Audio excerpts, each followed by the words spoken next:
Mr. Summers, did you realize back several months ago at an oversight hearing, I asked Ms. Greta Thunberg, who is a spokesman, for the Green New Deal and other issues the Democrats have. She has 17.9 million followers. I asked her, with China and India, how are we going to get them to cut their emissions when they're the leaders in the world and America has come down on emissions? Do you realize she said they were going to ask them to?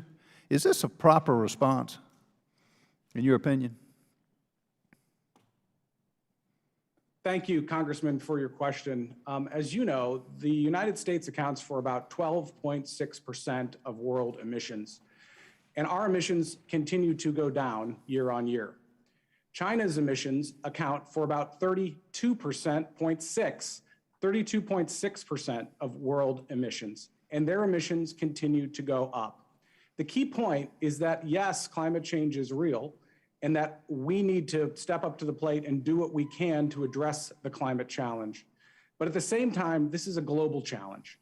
This isn't a challenge that can be taken on just by one company or by one country. We need a global solution to the climate challenge. But this industry has not waited for others to step up to the plate to deal with that challenge.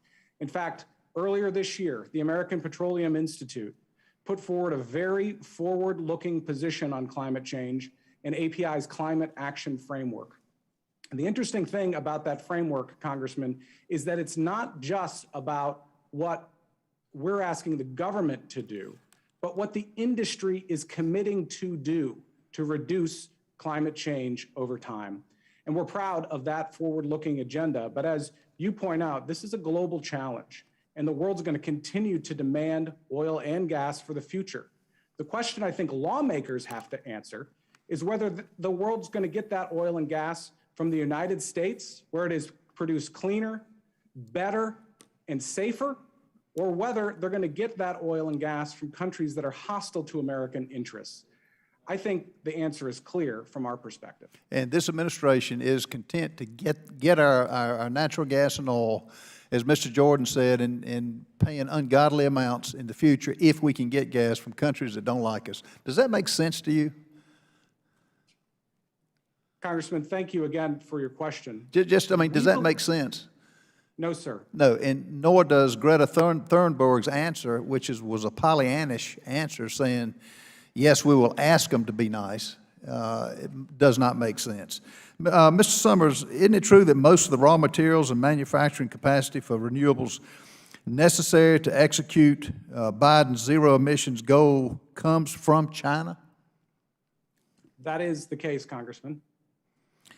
And does China's ability to manufacture renewables cheaply have anything to do with the fact that their factories are powered by oil and gas, or that their economy runs on 84% fossil fuels?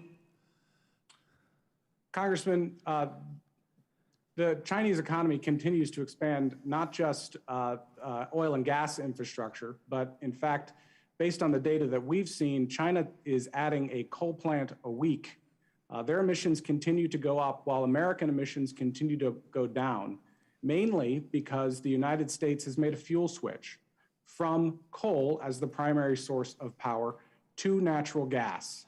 And that is because natural gas prices have gotten lower as a consequence of the technological and innovative revolution that occurred in this country over the course of the last decade. We're able to find more of this energy here at home. And as a consequence of that, we've been actually able to reduce emissions even while our production is going up. In fact, no country in the world has reduced emissions more than the United States. And it's because of the American oil and gas industry. And China is not being held to the same emission standards that we are. Yet the Biden administration and the questions you've had don't even address this. They are content to buy from countries that don't like us and let Americans suffer as they pay for not just gas, but every other commodity that they're trying to buy now. I now yield to Congressman Fox.